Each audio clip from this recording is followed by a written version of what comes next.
चलिए मित्रों, शुरू करते हैं हम अपना आज का करंट अफेयर। देखते हैं हमारी आज की जितनी भी महत्वपूर्ण खबरें हैं सभी पे विस्तार से चर्चा और विश्लेषण करते हैं।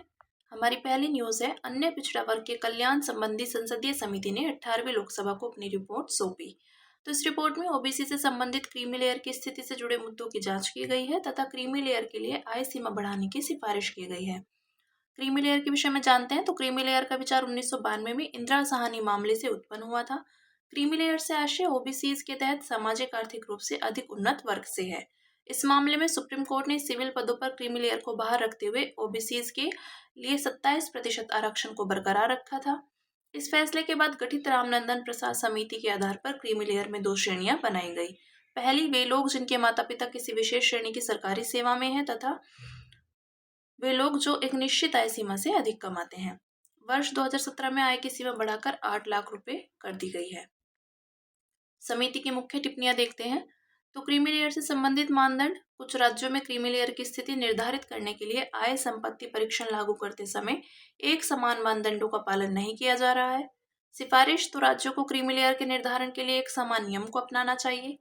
क्रीमी लेयर में आय सीमा की समीक्षा, तो क्रीमी लेयर के निर्धारण के लिए 8 लाख रुपए की मौजूदा आय सीमा कम है, जिससे ओबीसीज का एक बड़ा हिस्सा आरक्षण के लाभ से वंचित रह जाता है। सिफारिश, तो हितधारकों के साथ परामर्श के बाद पर्याप्त रूप से आय सीमा में वृद्धि की जानी चाहिए। ठीक है, बात की हमने क्रीमी लेयर की। अब बात करेंगे अगली न्यूज की, जो है सुप्रीम कोर्ट ने सभी राज्यों के पुलिस बल से गिरफ्तारी करते समय निर्धारित मानदंडों का पालन करने को कहा। तो सुप्रीम कोर्ट ने अपने पिछले फैसले सोमनाथ बनाम महाराष्ट्र राज्य 2023 का हवाला देते हुए यह स्पष्ट किया कि सभी कानून प्रवर्तन एजेंसियों को गिरफ्तारी और हिरासत प्रक्रियाओं के दौरान संवैधानिक एवं वैधानिक सुरक्षा मानकों का पालन करना चाहिए। सोमनाथ मामले में सुप्रीम कोर्ट ने डी.के. बसु बनाम पश्चिम बंगाल राज्य के मामले में दिए गए निर्देशों और सिद्धांतों को दोहराया था। डी.के. बसु मामले में सुप्रीम कोर्ट के दिशा निर्देश देखते हैं क्या है। तो सही पहचान, गिरफ्तारी करने वाले अधिकारियों को अपने पदनाम सहित स्पष्ट पहचान और नाम संबंधी बैज धारण करना अनिवार्य है। अनिवार्य ज्ञापन, तो गिरफ्तारी के समय एक ज्ञापन तैयार किया जाना अनिवार्य है। इसमें गिरफ्तारी का समय और तारीख उल्लेखित होने चाहिए, जो कम से कम एक गवाह द्वारा सत्यापित एवं गिरफ्तार व्यक्ति द्वारा प्रति हस्ताक्षरित हों। किसी रिश्तेदार मित्र को सूचित करना, तो व्यक्ति की गिरफ्तारी के बारे में यथाशीघ्र किसी एक मित्र रिश्तेदार को सूचित करना होगा। निरीक्षण ज्ञापन, तो गिरफ्तारी व्यक्ति की गिरफ्तारी के समय जांच की जानी चाहिए और किसी भी चोट को निरीक्षण ज्ञापन में दर्ज किया जाना चाहिए। चिकित्सा परीक्षण, हिरासत के दौरान हर 48 घंटे में गिरफ्तार व्यक्ति का चिकित्सा परीक्षण किया जाना चाहिए। वकील का अधिकार, तो पूछताछ के दौरान गिरफ्तार व्यक्ति को अपने वकील से मिलने की अनुमति दी जा सकती है। गिरफ्तार व्यक्तियों के लिए उपलब्ध सुरक्षा उपाय, तो संवैधानिक अनुच्छेद 22 गिरफ्तार या हिरासत में भी व्यक्तियों के अधिकार और स्वतंत्रता की रक्षा करता है। कानूनी हिरासत के दौरान जबरन अपराध स्वीकार करवाने के लिए चोट पहुंचाने पर भारतीय दंड संहिता की धारा 330 और 331 में सजा का प्रावधान किया गया है। भारतीय नागरिक सुरक्षा संहिता 2023 की धारा 196 हिरासत में मौत के मामले में मजिस्ट्रेट द्वारा जांच का प्रावधान करती है। अन्य एनएचआरसी दिशा निर्देश 1993 सिविल और राजनीतिक अधिकारों पर अंतर्राष्ट्रीय संविदा आदि। ठीक है, अब बात करेंगे अगली न्यूज की, जो है भारत के विदेश मंत्री ने कहा कि नई विश्व व्यवस्था क्षेत्रीय और एजेंडा विशेष आधारित होगी।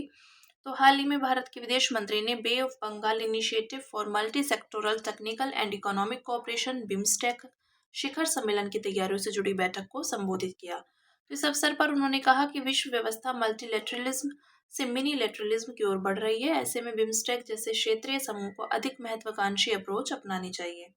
मिनीलेटरल्स क्या है।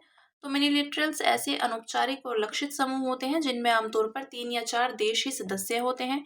ये किसी विशिष्ट खतरे, आपात स्थिति या सुरक्षा से जुड़े मुद्दों को हल करने के लिए एक साथ आते हैं और कम समय में समाधान खोजने की मंशा रखते हैं। इनके उदाहरण हैं I2U2, ब्रिक्स, क्वाड आदि। एजेंडा विशेष मिनीलेटरल्स की बढ़ती संख्या के लिए जिम्मेदार कारक, तो मल्टीलेटरल यानी बहुपक्षीय संस्थानों की सीमाएं। संयुक्त राष्ट्र और विश्व व्यापार संगठन जैसे संस्थानों में अलग अलग हित रखने वाले सदस्य देशों के बीच आम सहमति बनाना मुश्किल होता है। इसके विपरीत मिनीलेटरल्स में कम देश शामिल होते हैं। इससे तेजी से निर्णय लेना और कार्यान्वयन संभव होता है। उदाहरण के लिए क्वाड ने कोविड-19 महामारी के दौरान वैक्सीन वितरण में त्वरित समन्वय दिखाया है। महाशक्तियों के बीच प्रतिद्वंदिता, तो बढ़ते तनाव के कारण बड़े मल्टीलेटरल संगठनों का संचालन बाधित हुआ है। उदाहरण के लिए विश्व व्यापार संगठन का विवाद निवारण तंत्र ठप पड़ गया है। इससे राष्ट्र अब क्षेत्रीय व्यापक आर्थिक साझेदारी जैसे क्षेत्रीय मुक्त व्यापार समझौतों को प्राथमिकता दे रहे हैं। नवीन और आपात चुनौतियां तो जलवायु परिवर्तन, साइबर सुरक्षा जैसे विषयों को बहुपक्षीय मंचों पर प्राथमिकता नहीं दी जा रही है। इसके विपरीत अंतर्राष्ट्रीय सौर गठबंधन जैसे एजेंडा विशेष संगठन विशिष्ट विशेषज्ञता और संसाधनों का प्रभावी उपयोग कर रहे हैं। निष्कर्ष तो मिनिलेटरल स्तर पर एजेंडा विशिष्ट साझेदारी बनाने के साथ साथ भारत को संयुक्त राष्ट्र सुरक्षा परिषद और डब्ल्यूटीओ जैसे बहुपक्षीय संस्थानों में सुधार के लिए भी प्रयास करते रहना चाहिए। इससे विश्व व्यवस्था नियम आधारित और समावेशी बनी रहेगी। देखते हैं मिनीलेटरलिज्म के समक्ष चुनौतियां तो स्थायित्व की कमी। छोटे समूहों में एक दूसरे पर विश्वास स्थापित करना आसान होता है, लेकिन सरकारों के बदलने से एजेंडा पर विकास रुक सकता है। उदाहरण के लिए जापान के प्रधानमंत्री शिंजो आबे के त्याग पत्र के चलते 2007 के बाद बहुत लंबे समय तक क्वाड पर वार्ता आगे नहीं बढ़ पाई। अधिक समावेशी नहीं होना तो उदाहरण के लिए आसियान देशों ने एयू के यूएस के गठन को लेकर चिंता जताई है। इससे क्षेत्रीय एकता खतरे में पड़ सकती है। सीमित संसाधन तो छोटे समूहों के पास जलवायु परिवर्तन या कोविड महामारी जैसी वैश्विक चुनौतियों से निपटने के लिए पर्याप्त वित्तीय और तकनीकी संसाधन नहीं होते। ठीक है, अब बात करेंगे अगली न्यूज की जो है लोकसभा ने तटीय पोत परिवहन विधेयक 2024 पारित किया। तो यह विधेयक तटीय क्षेत्रों के माध्यम से होने वाले व्यापार के लिए एक अलग कानूनी फ्रेमवर्क प्रदान करता है। साथ ही इसके विनियमन के दायरे में पोत, नाव, नौकायन पोत, मोबाइल अपतटीय ड्रिलिंग यूनिट्स जैसे सभी प्रकार के जलयानों को ला दिया गया है। विधेयक के प्रमुख प्रावधानों पर एक नजर डालते हैं। तटीय व्यापार के लिए लाइसेंस, यह भारतीय जहाजों को व्यापार के लिए लाइसेंस की आवश्यकता को समाप्त करता है। हालांकि विदेशी जहाजों को नौवहन महानिदेशालय से लाइसेंस लेना अनिवार्य होगा। तटीय व्यापार से आशय भारत में एक स्थान या बंदरगाह से दूसरे स्थान या बंदरगाह तक समुद्री मार्ग से माल या यात्रियों के परिवहन से है। रणनीतिक योजना और डेटा संग्रह तो विधेयक में राष्ट्रीय तटीय और अंतर्देशीय पोत परिवहन रणनीतिक योजना तथा राष्ट्रीय तटीय पोत परिवहन डेटाबेस बनाना अनिवार्य किया गया है। राष्ट्रीय तटीय और अंतर्देशीय पोत परिवहन रणनीतिक योजना को प्रत्येक 2 वर्षों में अपडेट करना होगा। नौवहन महानिदेशालय के अधिकार तो डीजीएस को सूचना प्राप्त करने, निर्देश जारी करने और नियमों का अनुपालन सुनिश्चित करने जैसे अधिकार प्रदान किए गए हैं। केंद्र सरकार का नियंत्रण तो यह विधेयक केंद्र सरकार को नियमों में छूट देने और नियमों के अनुपालन की निगरानी करने की शक्ति प्रदान करता है, ताकि भारत में तटीय पोत परिवहन के संचालन को सुविधाजनक और प्रभावी बनाया जा सके। विधेयक का महत्व तो यह सड़क और रेल नेटवर्क पर यातायात की भीड़ को कम करके अंतर्देशीय जलमार्ग एवं नदियों पर निर्भर अर्थव्यवस्था को बढ़ावा देगा। यह विधेयक भारतीयों के स्वामित्व वाले तटीय बेड़े के विकास को बढ़ावा देगा। इससे महत्वपूर्ण क्षेत्रों में विदेशी जहाजों पर निर्भरता कम होगी। लॉजिस्टिक्स लागत में कमी आएगी, हरित परिवहन को बढ़ावा मिलेगा और तटीय क्षेत्रों का प्रादेशिक विकास सुनिश्चित होगा। फिर अगली न्यूज है हमारी, अमेरिकी राष्ट्रपति ने परस्पर प्रशुल्क की घोषणा की।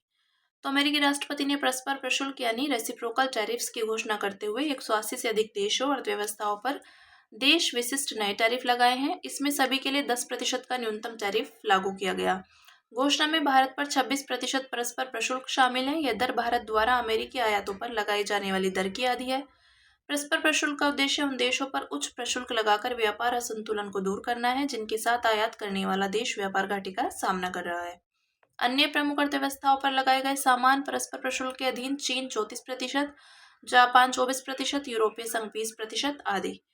परस्पर प्रशुल्क के लिए जिम्मेदार कारक तो पुनः औद्योगिकीकरण को प्रोत्साहन देना और अनुचित व्यापार पद्धतियों का प्रतिकार करना इसके प्रमुख कारण माने जा रहे हैं। यह अति वैश्वीकरण और आर्थिक राष्ट्रवाद के उदय के खिलाफ प्रतिक्रिया का एक हिस्सा है।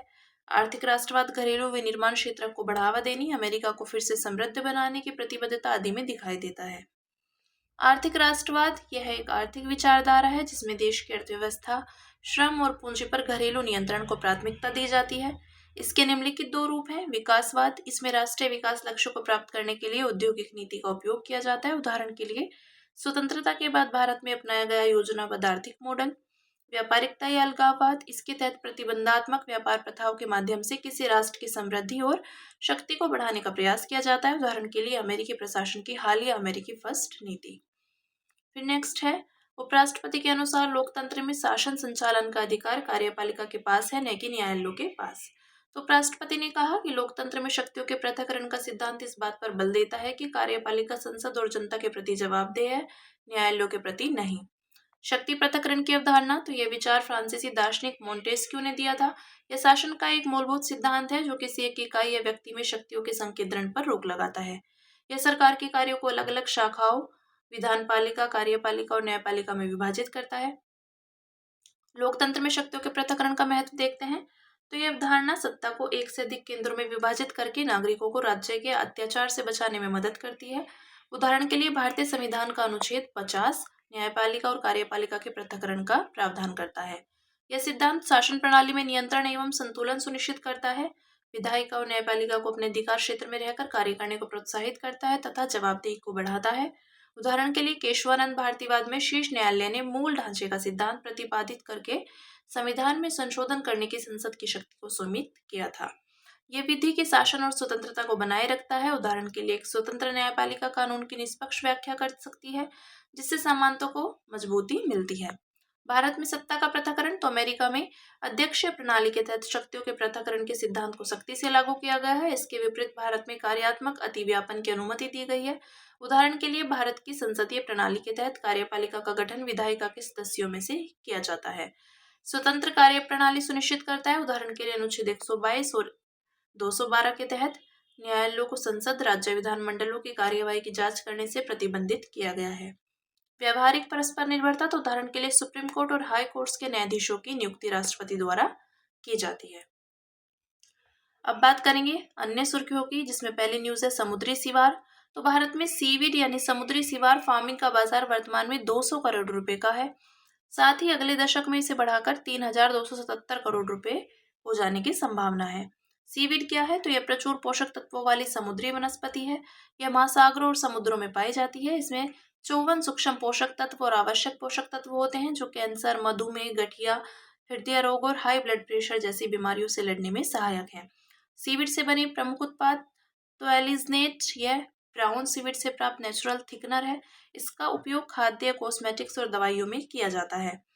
अगर यह रेड सीवीड से प्राप्त जेली जैसा पदार्थ है। इसका उपयोग डेजर्ट, जैम और लैब कल्चर में किया जाता है। कैरिजेनन, यह भी रेड सीवीड से प्राप्त जेलिंग एजेंट है। इसका डेयरी और प्रोसेस्ड फूड में व्यापक रूप से उपयोग किया जाता है। ये बात की हमने समुद्री सीवार की। बात करेंगे पॉप स्पीट वाइपर की। तो एक नवीन शोध में पॉप स्पीट वाइपर के विष के असर करने के तरीके को उजागर किया गया। यह शोध सांप के जहर की विषाक्तता यानी टॉक्सिसिटी, नई दवाइयों के विकास और असरदार एंटीवेनम के उत्पादन का मार्ग प्रशस्त कर सकती है।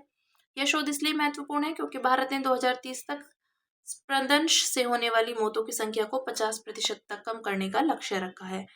इसके विषय में देखते हैं। इसका वैज्ञानिक नाम ट्राइमेरिसोर्स पोपेओरम है। उष्णकटिबंधीय और उपोष्णकटिबंधीय आर्द्र पर्वतीय वन, बांस के वन, पर्वतीय झाड़ियां तथा दलदली क्षेत्र पर्यावास है इनका। प्राप्ति क्षेत्र, यह सर्प प्रजाति भारत, म्यांमार, थाईलैंड, लाओस और मलेशिया में पाई जाती है। भारत में उत्तरी और पूर्वोत्तरी क्षेत्रों की मूल यानी नेटिव प्रजाति है। IUCN रेड लिस्ट श्रेणी में लीस्ट कंसर्न है। फिर नेक्स्ट है शून्यकाल। 3 अप्रैल 2025 को लोकसभा में एक नया कीर्तिमान बना। विस्तारित शून्यकाल के दौरान 5 घंटे के अधिक समय में 202 सांसदों ने अपने क्षेत्र और लोक महत्व के मुद्दे उठाए। शून्यकाल के विषय में देखते हैं। यह प्रश्नकाल और दस्तावेज प्रस्तुत करने के तुरंत बाद तथा किसी सूचीबद्ध विषय पर बहस शुरू होने से पहले की अवधि होती है। समय यह दोपहर 12 बजे के आसपास शुरू होता है। इसी वजह से इसे शून्यकाल कहा जाता है। संसदीय प्रक्रिया में इस काल को औपचारिक रूप से मान्यता नहीं दी गई है। मामले उठाने की प्रक्रिया, तो यह संसद सदस्यों को उस विषय का उल्लेख करते हुए नोटिस प्रस्तुत करना चाहिए जिसे वे उठाना चाहते हैं। लोकसभा अध्यक्ष या सभापति यह तय करते हैं कि किसी मामले को उठाने की अनुमति दी जाए या नहीं। नेक्स्ट, पोषण ट्रैकर। तो केंद्रीय महिला एवं बाल विकास मंत्रालय ने घोषणा की कि भारत के सभी आंगनवाड़ी केंद्र पोषण ट्रैकर एप्लीकेशन पर पंजीकृत हो चुके हैं। इसके विषय में देखते हैं। ये मोबाइल आधारित एप्लीकेशन है। यह उपस्थिति, पोषण वृद्धि की निगरानी और पोषण सेवाओं की रियल टाइम ट्रैकिंग में सहायता करता है। यह कागजी रिकॉर्ड की जगह स्वचालित मासिक रिपोर्ट तैयार करता है। यह 24 भाषाओं में उपलब्ध है। इसे पोषण सेवा वितरण में पारदर्शिता, दक्षता और जवाबदेही बढ़ाने के उद्देश्य से विकसित किया गया है। यह मिशन सक्षम आंगनवाड़ी और पोषण 2.0 योजना का हिस्सा है। पोषण 2.0 योजना एक केंद्र प्रायोजित योजना है। इस योजना में आंगनबाड़ी सेवाएं, पोषण अभियान और किशोरियों 14 से 18 वर्ष की योजना एकीकृत की गई है। इसका उद्देश्य पूरे देश में कुपोषण से निपटना है। Next, Baku to Belem road map. तो भारत ने ब्रिक्स देशों से 2035 तक जलवायु वित्तपोषण के लिए प्रतिवर्ष 1.3 ट्रिलियन अमेरिकी डॉलर जुटाने हेतु Baku to Belum road map पर एकजुट होने की अपील की है। भारत के अनुसार इससे राष्ट्रीय स्तर पर निर्धारित योगदान लक्ष्यों को पूरा करने में मदद मिलेगी। इसके विषय में देखते हैं, अजरबैजान के बाकू में आयोजित जलवायु परिवर्तन कन्वेंशन पर पक्षकारों के 29वें सम्मेलन में इसे नए वैश्विक वित्त पोषण लक्ष्य और फ्रेमवर्क पर सहमति बनी थी। इसका उद्देश्य ब्राजील के बेलम में आयोजित होने वाली आगामी COP 30 तक जलवायु वित्त पोषण के लक्ष्य को बढ़ाना है। इस रोड मैप का उद्देश्य विकासशील देशों को कम ग्रीन हाउस गैस उत्सर्जन करने वाले और जलवायु परिवर्तन अनुकूल विकास पथ अपनाने के लिए वित्तीय सहायता प्रदान करना है। इससे ये देश अपने राष्ट्रीय स्तर पर निर्धारित योगदान लक्ष्यों को प्रभावी रूप से लागू कर सकेंगे।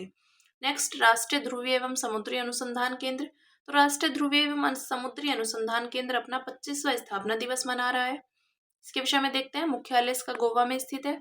स्थापना 1998 में पृथ्वी विज्ञान मंत्रालय के तहत की गई और इसे एक स्वायत्त अनुसंधान और विकास संस्थान के रूप में स्थापित किया गया है। यह भारत का प्रमुख अनुसंधान एवं विकास संस्थान है जो ध्रुवीय और दक्षिणी महासागर क्षेत्रों में देश के अनुसंधान गतिविधियों के लिए जिम्मेदार है। यह भारत के अंटार्कटिक अनुसंधान केंद्र मैत्री और भारतीय तथा आर्कटिक अनुसंधान केंद्र हिमाद्री का संचालन करता है। मंत्रालय है पृथ्वी विज्ञान मंत्रालय। फिर नेक्स्ट, त्रिपिटक। तो थाईलैंड के प्रधानमंत्री ने अपनी भारत यात्रा के दौरान भारतीय प्रधानमंत्री को पाली भाषा में त्रिपिटक की एक प्रति उपहार स्वरूप भेंट की। इसके विषय में देखते हैं, त्रिपिटक यानी टोकरी बौद्ध धर्म के प्रमुख 3 ग्रंथों का संग्रह है। ये ग्रंथ मुख्यतः पाली भाषा में है तथा थेरवाद बौद्ध धर्म का प्रमुख आधार है। इन ग्रंथों में निम्नलिखित शामिल है। विनय पिटक, इसमें बौद्ध संघ में शामिल होने वालों के लिए नियम और कानून सम्मिलित हैं। सूत पिटक, इसमें बुद्ध के उपदेश और शिक्षाएं शामिल हैं। अभिधम पिटक, इसमें दार्शनिक विषयों पर गहन विचार किया गया है और वास्तविकता की प्रकृति पर गहरी समझ दी गई है। थेरवाद बौद्ध धर्म, यह बौद्ध धर्म का प्राचीन पंथ है। इसके अनुयायी स्वयं को थेरवादीन कहते हैं, यानी वे जो पुराने और सम्मानित उपदेश को यानी थेरो के मार्ग का पालन करते हैं। नेक्स्ट, चपाटा मिर्च। तेलंगाना की वारंगल चपाटा मिर्च या टमाटर मिर्च को GI टैग दिया गया है। देखते हैं इसके विषय में अनूठी विशेषताएं क्या है। तो इसका गहरा लाल रंग होता है और आकार गोल होता है, इस कारण ये टमाटर जैसी दिखाई देती है। यह ज्यादा तीखी नहीं होती, लेकिन इसमें गंध और स्वाद बहुत अधिक होता है क्योंकि इसमें कैप्सिकम ओलियोरेसिन नामक तत्व पाया जाता है। ये मुख्यतः 3 प्रकार की होती है, सिंगल पत्ती, डबल पत्ती तथा ओडालो। ये बात की चपाटा मिर्च की। अब बात करेंगे अंत में सुर्खियों में रहे स्थल की, जो है थाईलैंड। राजधानी है इसकी बैंकॉक। तो हाल ही में भारत और थाईलैंड ने अपने संबंधों को रणनीतिक साझेदारी तक विस्तारित किया। इस अवसर पर थाईलैंड सरकार ने रामकियन यानी थाई रामायण भित्ति चित्रों को दर्शाने वाला एक आई स्टाम्प भी जारी किया। इसके विषय में देखते हैं भौगोलिक अवस्थिति। तो यह दक्षिण पूर्व एशिया में अवस्थित है। थाईलैंड क्षेत्रीय समूह आसियान और बिम्स्टेक का सदस्य है। भूमि सीमा इसके उत्तर पश्चिम में म्यांमार, पूर्व में कंबोडिया, उत्तर पूर्व में लाओस तथा दक्षिण में मलेशिया है। जल निकाय इसके दक्षिण में थाईलैंड की खाड़ी और पश्चिम में अंडमान सागर है। भौगोलिक विशेषताएं, तो प्रमुख नदियां हैं मेकांग, चाओ फ्राया आदि। जलवायु उष्णकटिबंधीय मानसून है और प्राकृतिक संसाधन टीन, रबर, प्राकृतिक गैस, टंगस्टन, टेंटलम, कास्ट आदि। ये बात की हमने थाईलैंड की। तो हमारी आज की जितनी भी महत्वपूर्ण खबरें थी, हमने सभी पे विस्तार से चर्चा और विश्लेषण किया। अब इसी के साथ मिलते हैं कल अपनी नई खबरों के साथ।